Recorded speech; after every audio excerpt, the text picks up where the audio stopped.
The release of the 11 Nigerian troops should have closed the chapter. Instead, it opened a far more unsettling one. Their aircraft entered Burkina Faso's airspace without authorization, landed under opaque circumstances, and triggered an immediate military lockdown across the capital.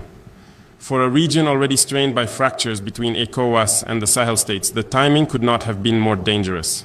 Officials later described the landing as a technical emergency, yet military analysts quickly pointed to inconsistencies in the flight path, the troop manifest, and the silence that followed the incident. Inside Burkina Faso's security circles, the key question was never why the plane malfunctioned. It was why it appeared where it did, carrying soldiers whose mission remained unclear.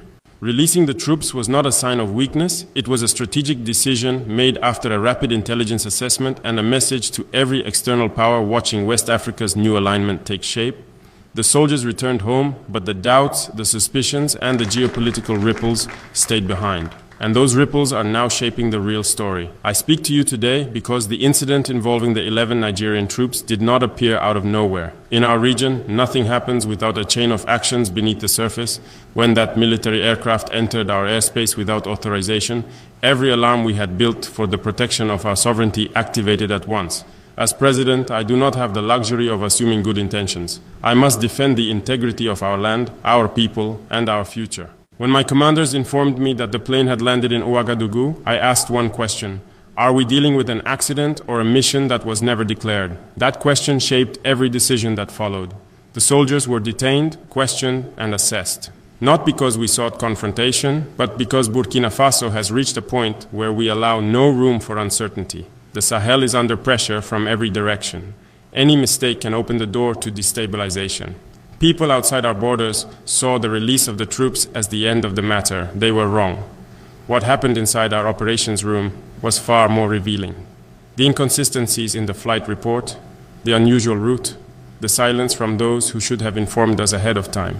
These details forced us to treat the event as a potential breach rather than a simple malfunction. We needed clarity before we allowed anyone to return home. Some will say we acted aggressively. I say we acted responsibly. Burkina Faso has been targeted before by hidden agendas, by unannounced flights, by intelligence operations masked as humanitarian movements. I carry the memory of every incident that cost our soldiers their lives. I will not repeat the errors of past governments that trusted the wrong forces and paid in blood. Releasing the troops was not an act of softness. It was a decision grounded in the information we gathered and the stability we intend to maintain within the Sahel Alliance. We showed that we will respond firmly when our sovereignty is breached, yet we will also choose diplomacy when the truth clears the fog. But let me be clear to every neighbor and every power watching. Burkina Faso will question anything that threatens our security. We will challenge anyone who tests our borders, and we will respond with unity, discipline, and conviction. Because this incident was only the beginning of a larger game unfolding around us, and I intend to expose that game piece by piece. When the plane touched down without clearance, it was not the aircraft that concerned me most. It was the silence that followed. In West Africa, silence is rarely accidental. It usually signals hesitation, confusion, or an attempt to hide intent. For several hours, neither Abuja nor ECOWAS provided a clear explanation for the presence of their troops on Burkinabe soil. That silence told me something was unfolding behind closed doors, and it was my responsibility to understand what. Inside our command center, every detail was placed under scrutiny. The flight's path did not match the official story. The communication logs showed irregular pauses. Even the state of the aircraft raised questions about whether the malfunction was genuine or used as a cover. I told my generals that Burkina Faso would not accept narratives that do not align with the facts. We have survived too much deception to return to blind trust. During the questioning of the 11 troops, my priority was not to humiliate them nor to create conflict with Nigeria. It was to establish clarity in a region where misinformation is often deployed as a weapon. The soldiers appeared disciplined, but unsure of how much they were permitted to reveal. That alone signaled that the mission carried layers beyond what was shared publicly. I will not disclose every detail of what was learned, not because I fear consequences, but because national security demands discretion. Yet I can say this. There were elements that did not align with a simple emergency landing, and that knowledge shaped how we responded. Our decision to release the troops came after three strategic considerations. First, escalating the situation would have opened the door for ECOWAS actors who are waiting for any excuse to paint Burkina Faso as unstable. Second, the Sahel Alliance values predictable cooperation within the region, even when tension arises. Third, we had already achieved what mattered most. We asserted our sovereignty and made it clear that no military force enters our territory without explanation. I chose to release the soldiers because Burkina Faso had already won the most important battle. We demonstrated discipline, intelligence, and control. We showed Africa that the new Sahel does not panic, does not bow, and does not react blindly. But we also uncovered signals that this incident is part of a wider pattern, a pattern that threatens the balance of power in West Africa. And now that pattern must be addressed. In the days following the release of the 11 Nigerian troops, many asked why Burkina Faso reacted so decisively. They forget that our nation stands at the center of a silent contest for influence in the Sahel. Every move on our soil is watched, interpreted, and measured by actors who want to shape West Africa's future without ever stepping into the light. This is why I say the incident was not an isolated mistake, it was a test. Someone wanted to see how far Burkina Faso would allow its sovereignty to be stretched. The pattern has been clear for months, flights skirting close to restricted airspace, intelligence reports showing unusual coordination between foreign operatives and regional political actors, statements from ECOWAS hinting at pressure that does not match their public diplomacy. These signals form a chain, and the unauthorized landing fit neatly into that chain. I knew it the moment my commanders informed me of the aircraft's registration. What concerned me most was not the soldiers on board, but the possibility that their presence was designed to collect information or assess our readiness. Nations have used such tactics for decades. A so-called emergency landing becomes a convenient cover for observing responses, testing defenses, or measuring political unity. Burkina Faso cannot afford to ignore these possibilities, especially when our enemies hope for even the smallest crack in our resolve. Inside Nigeria, there are factions pushing for alignment with foreign interests that oppose the Sahel Alliance. I do not blame the Nigerian people. They are our brothers. I speak of political forces who still cling to the idea that West Africa must remain dependent, divided, and vulnerable. These groups know that a united Sahel challenges their influence, so they watch us, they probe us, they wait for weaknesses. This is why our response was disciplined. We acted firmly, but not recklessly. We allowed no chaos, no panic, and no emotional reaction. My intention was simple. Burkina Faso must show that it is no longer a weak state that can be manipulated or intimidated. Every move must reflect strength and clarity. The release of the soldiers was not a sign that the matter was closed. It was a signal to the world that Burkina Faso sees the broader game in motion. What landed on our soil was not just a plane, it was a message, and now the Sahel must respond with unity. As the days passed, many external observers claimed that Burkina Faso overreacted. They speak as if they understand the dangers we face. They do not. They do not live with the memory of villages burned by insurgent groups armed by foreign interests. They do not carry the responsibility of protecting a nation that has survived waves of destabilization. Those who judge us from afar forget that Burkina Faso stands on a front line they helped create. When we evaluated the incident, I asked my security chiefs to trace every movement of the aircraft before it entered our airspace. What they found strengthened our concerns. The flight had deviated from its stated route, communication gaps appeared at critical points, the timing aligned with intelligence alerts we had received about increased surveillance attempts on Sahel Alliance military readiness. None of this could be dismissed as coincidence. Inside ECOWAS, there are leaders who still believe the Sahel countries must return to the old order. They struggle to accept that Burkina Faso, Mali, and Niger have chosen a new path based on sovereignty, dignity, and regional independence. To them, any opportunity to pressure us is useful. A sudden landing, an unclear mission, or a diplomatic misunderstanding becomes a tool for narrative warfare.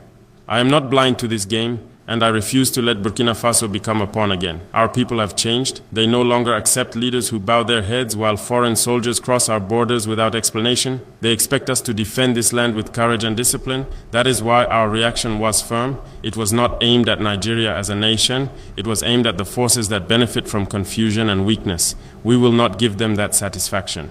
Diplomacy required that we release the 11 soldiers once the questioning ended and our intelligence evaluation was complete. But strength required that we send a message through our actions. Burkina Faso will not tolerate any operation that undermines our sovereignty. Every incident will be examined. Every aircraft will be monitored. Every explanation will be verified, not accepted at face value. This event made one truth clear. The Sahel is entering a new phase of geopolitical confrontation. The alliances being built are not only military, but ideological. And as this confrontation deepens, our enemies will attempt more subtle moves to weaken our unity. The unauthorized landing was one such move. We recognized it, we responded, and we will remain vigilant. After the release of the 11 Nigerian troops, many assumed that Burkina Faso would simply return to routine operations. But I knew this incident would echo far beyond our borders. What happened was not just a question of sovereignty. It revealed the strategic vulnerabilities that outsiders hope to exploit. And it reminded me that every decision I take must serve one purpose: protecting the future of this nation. Inside our intelligence briefings, we discussed a scenario that concerns me more than any aircraft landing: the possibility that external actors are testing the unity of the Sahel Alliance. They know that Mali, Niger, and Burkina Faso have built a new front against exploitation. They know our cooperation disrupts the old networks that benefited from our instability. A sudden, unexplained military presence on our soil could easily spark mistrust between partners if handled poorly. That was the real danger, not the soldiers, but the reaction that others hoped to provoke. I refuse to let anyone divide the Sahel. Our enemies rely on fragmentation. They rely on suspicion. They rely on the belief that African nations cannot trust one another. That belief is exactly what I intend to destroy. When we questioned the 11 soldiers, we did so with precision, not hostility. I wanted clarity, not escalation. And when we released them, it was a demonstration that Burkina Faso acts with discipline, not fear. Still, the incident exposed a deeper truth. West Africa is entering a period where diplomacy will be used as a mask for influence. Military cooperation will be used as a cover for surveillance.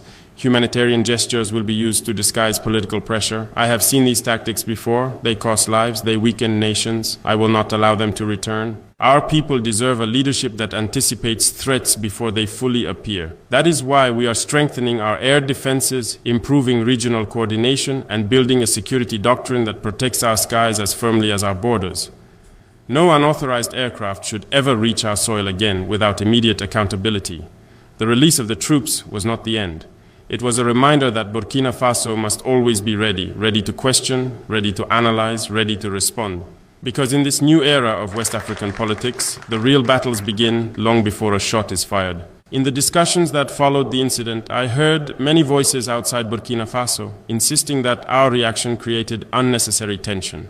These are the same voices that stayed silent when our people were left alone to fight for their survival. They are quick to offer advice, but never responsibility. They speak of stability, yet their actions have often fueled the very instability they claim to oppose. This hypocrisy is why I no longer measure my decisions by the comfort of outsiders. I measure them by the safety of my people. The unauthorized landing forced us to confront a critical question. How prepared are we for unpredictable moves in a region where alliances shift overnight and foreign agendas operate behind polite, diplomatic language? I told my commanders to treat this event as a live test of our national readiness. Our response needed to be fast, coordinated, and disciplined. And it was. That alone sent a clear signal across West Africa. Burkina Faso is no longer a soft target. During the investigation, one conclusion became undeniable. Someone wanted to observe how we would react under pressure. Someone hoped to identify divisions within our command structure. They wanted to see if the Sahel Alliance could be shaken by a surprise event. Their expectation was simple. They believed Burkina Faso would panic, argue, or fracture. Instead, they saw unity. They saw control. They saw a nation that has rebuilt its spine. Nigeria remains an important partner, but I cannot ignore that certain actors within the region exploit these relationships. They create confusion between states so they can shape outcomes without accountability. If we had responded carelessly, those actors would have used the incident to justify new interference. That trap failed. Our clarity denied them the narrative they hoped to construct. This experience strengthened my conviction that Burkina Faso must continue transforming its security posture. Our skies must be monitored with precision. Our intelligence networks must grow stronger. Our communication with allies must be direct and immediate. In the new geopolitical landscape of the Sahel, hesitation is a luxury we cannot afford. We released the 11 soldiers, but we did not release our vigilance. We remain alert, we remain prepared, and we remain determined to protect our nation against every force that underestimates our resolve. Because the most important battles today are not fought with bullets. They are fought with decisions, discipline, and unwavering commitment to sovereignty. After the release of the 11 troops, many believed the situation had reached its conclusion. They were mistaken. The event triggered a deeper review inside Burkina Faso, one that extended beyond a single aircraft or a single group of soldiers. I instructed our intelligence services to map every regional movement that occurred within the same 72-hour window. What they found confirmed what I have been warning about for months. West Africa is becoming the center of a quiet contest between those who want a free Sahel and those who fear the rise of sovereign African states. We noticed an increase in surveillance flights near our borders. We observed unusual coordination between external advisors and certain political circles within ECOWAS. We detected information campaigns online designed to portray the Sahel Alliance as reckless and unprepared. These are not random events. They are orchestrated steps intended to weaken confidence in our leadership and to create doubt in the minds of our own citizens. This is why I say the aircraft was not the real threat. The real threat is the network of influence that hopes to slow our progress. A Sahel that governs itself frightens those who profited from our past divisions. A Sahel that builds independent security systems challenges those who benefited from our dependence. And a Sahel that unites politically forces the old powers to recheck their assumptions about Africa's future. I refuse to let Burkina Faso become the entry point for destabilization. Our people have suffered enough from policies made in distant capitals that never carried the weight of our reality. If the world wants to understand why we react firmly, they must understand our history. We have buried too many citizens to take any breach lightly. Our response is shaped not by fear, but by memory. What happened with the 11 troops also reminded me of the responsibility we carry within the Sahel Alliance. Our actions signal how far we are willing to go to protect our sovereignty. They shape the confidence of our partners in Mali and Niger. And they show the youth of Africa that leadership is not measured by how often we bow, but by how consistently we stand. This incident may fade from the headlines, but it will remain in my calculations. It sharpened our awareness, it strengthened our unity, and it marked a turning point in the struggle for Africa's self-determination. The story did not end when the soldiers left. It ended when we proved that Burkina Faso cannot be tested without consequence. As I reflect on the incident, I understand that many people outside our borders still underestimate the scale of transformation taking place in the Sahel. They look at Burkina Faso as it was years ago, not as it stands today. They expect hesitation, confusion, or disunity.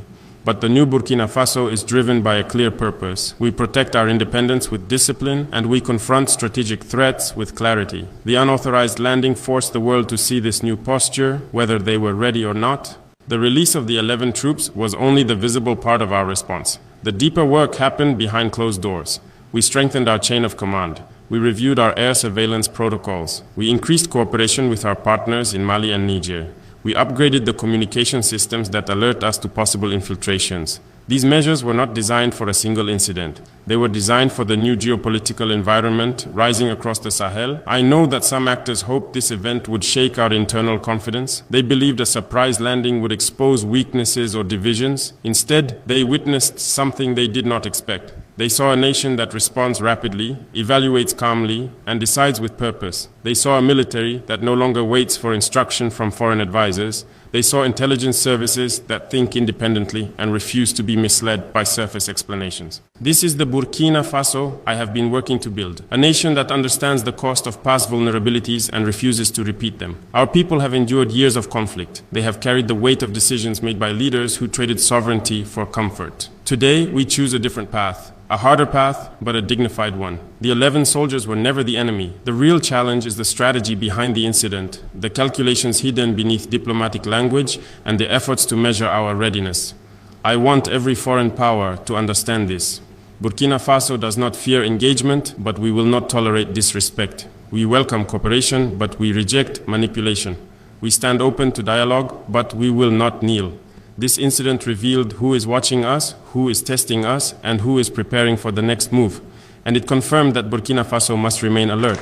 Because in this new era, sovereignty is not defended once, it is defended every single day. The world will remember the release of the 11 Nigerian troops as a brief moment in regional news. But for Burkina Faso, it marked a turning point. It reminded us that vigilance is not a choice, it is a necessity for any nation that refuses to bow to external pressure.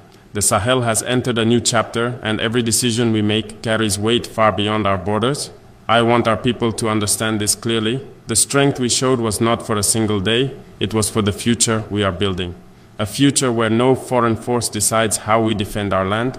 A future where unity within the Sahel becomes a shield against manipulation and division. A future where Africa determines its own destiny. The soldiers returned home. The aircraft is gone. But the lesson remains. Burkina Faso will never again be caught unprepared. We stand ready. We stand disciplined and we